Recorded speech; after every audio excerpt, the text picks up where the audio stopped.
अच्छा दोस्तों, पाकिस्तान के एक कॉमेडियन हैं सलीम अलवेला। पाकिस्तान और भारत में दोनों तरफ जो पंजाबी समझने वाले लोग हैं उनमें वो इंतहाई फेमस हैं। दोनों तरफ उनके चाहने वाले, उनके फैंस हज़ारों क्या बल्कि लाखों में हैं। दोस्तों बिल्कुल अनपढ़ है, उनकी गुफ्तगू से ही पता चल जाता है कि वो उनकी तालीम कुछ खास नहीं है, लेकिन अपनी फील्ड यानी कॉमेडी पर उनको इतना अबूर है कि अभी कुछ दिनों पहले वो रमीज़ राजा के शो में वो बतौर मेहमान बुलाया गया था। कॉमेडी पर जब उनसे बात करने के लिए कहा गया, तो दोस्तों यकीन करें मैं हैरान रह गया कि शायद कोई पढ़ा लिखा कॉमेडियन भी इतनी वसूख से इतनी डीप गुफ्तगू कॉमेडी पर ना कर सकता जो सलीम अलवेला ने की है। और होना भी ऐसे ही चाहिए। जिस फील्ड का जो एक स्पेशलिस्ट पर्सनैलिटी है उसको उसी पर बात करनी चाहिए। लेकिन बदकिस्मती से जब हम अपने पड़ोसी मुल्क भारत में देखते हैं, जहाँ पर अर्नब गोस्वामी जैसे लोग मीडिया पर बैठे हैं, उसे बिल्कुल देखकर नहीं लगता कि ये बंदा इसी फील्ड से ताल्लुक़ रखता है या इसको कोई महारत होगी। और उसी तरह सचिन तेंदुलकर हैं, बैट्समैन तो वो बहुत बड़े थे, दुनिया भर के लाखों जो क्रिकेट खेलने वाले लोग हैं उनके लिए वो एक इंस्पिरेशन है। लेकिन मेरा नहीं ख्याल कि ट्विटर चलाना उनकी फील्ड है, उन्हें ट्विटर बिल्कुल नहीं चलाना चाहिए।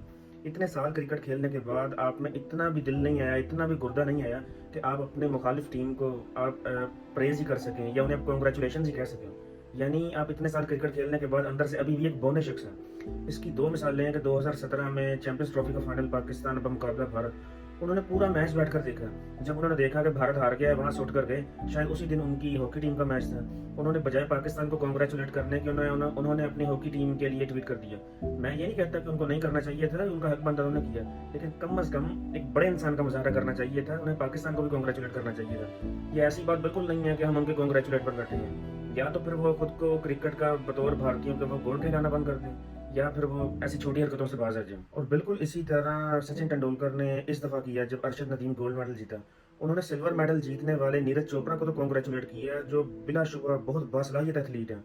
और मैं बड़ी यकीन के साथ ये बात कह सकता हूँ कि मुस्तकबिल में भी बहुत सारे मेडल्स नीरज चोपड़ा का वेट कर रहे हैं कि हम नीरज चोपड़ा के सीने की जीनत बने या हम अरशद नदीम के सीने की जीनत बने। बिलाशुबह ये बहुत बड़े एथलीट हैं। लेकिन सचिन तेंदुलकर ने फिर खुद को बहुत छोटा साबित किया कि उन्होंने नीरज चोपड़ा को तो कॉन्ग्रेचुलेट किया, लेकिन अरशद नदीम को उन्होंने मुबारकबाद देना बिल्कुल भी ज़रूरी ना समझा।